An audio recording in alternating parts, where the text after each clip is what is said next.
jika bantuan langsung tunai atau BLT desa kurang dari 40% dana desa. Sobat semua, seperti kita ketahui pada 29 November 2021 lalu ada peraturan presiden atau Perpres nomor 104 tahun 2021 tentang rincian APBN tahun anggaran 2022 yang diantaranya di pasal 5 Perpres 104 ini ya. Ini ada pembahasan tentang program perlindungan sosial berupa bantuan langsung tunai desa paling sedikit 40%. Nah, sering ditanyakan bagaimana kalau desa BLT desanya kurang dari 40%. Nah, pertanyaan tersebut sudah dijawab dalam Peraturan Menteri Keuangan nomor 190 tahun 2021 tentang pengelolaan dana desa, ya, khususnya di pasal 52.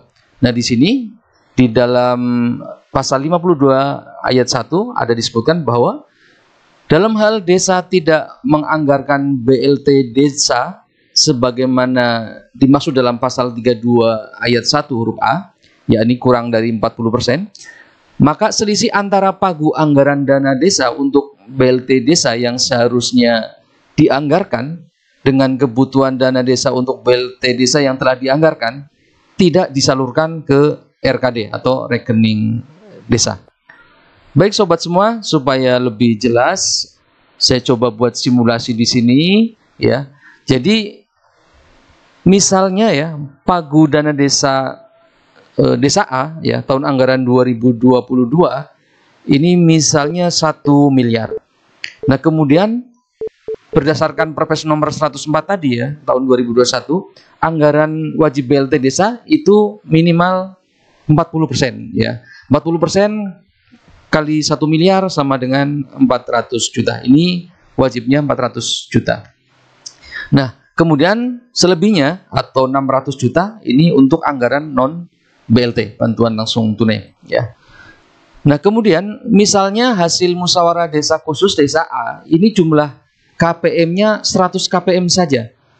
Sehingga untuk BLT-nya ini 100 KPM kali 300.000 tiap bulannya kali 12 bulan sama dengan 360 juta. Ini berarti kurang dari 40%, atau kalau DD-nya 1 miliar berarti kurang dari 400 juta. Nah, maka DD desa A untuk tahun anggaran 2002 ini yang disalurkan dari rekening kas umum negara ke rekening kas desa sebesar 360 juta BLT desanya tadi, dan yang non BLT 600 juta, sehingga total 960 juta dari 1 miliar yang pagunya ya. Jadi yang tidak disalurkan rekening kas desa A ya, ini 400 juta yang pagu BLT-nya mestinya ya 400 juta, 40% dari 1 miliar.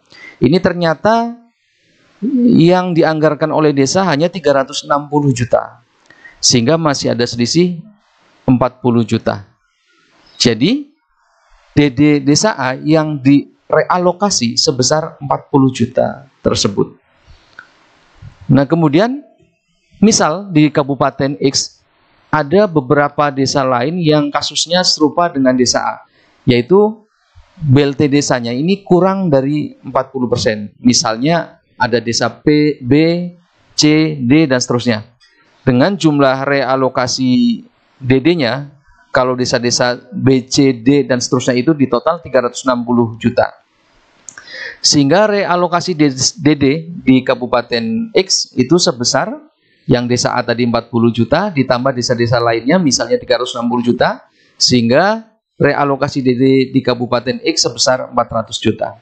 Nah, realokasi ini dilakukan antar desa dalam satu kabupaten atau kota. Nah, kemudian realokasi ini digunakan untuk apa saja? Nah, pertama adalah untuk mendukung kegiatan penanganan kemiskinan ekstrim. Kedua, program perlindungan sosial berupa BLT desa.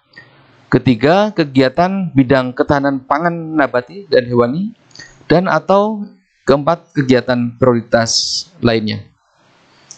Sobat semua, bagaimana mekanisme realokasi DD dalam pasal 52 disebutkan secara singkat ya.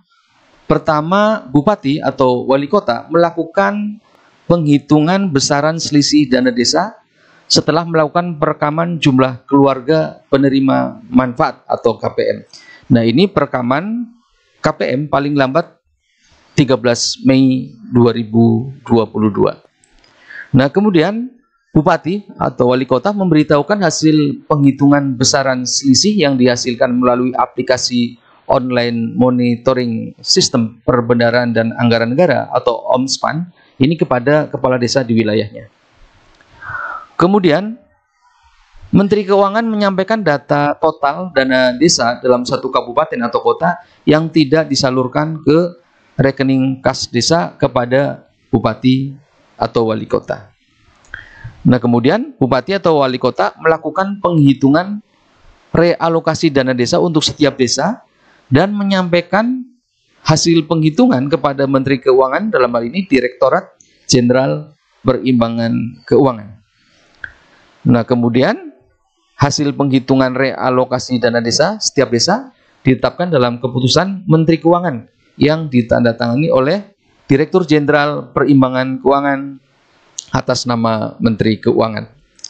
Nah, sobat semua, bila sobat semua ingin mendengar penjelasan lengkap, ini bisa teman-teman simak penjelasan lengkap dari Kementerian Keuangan tentang pengelolaan DD. Silakan.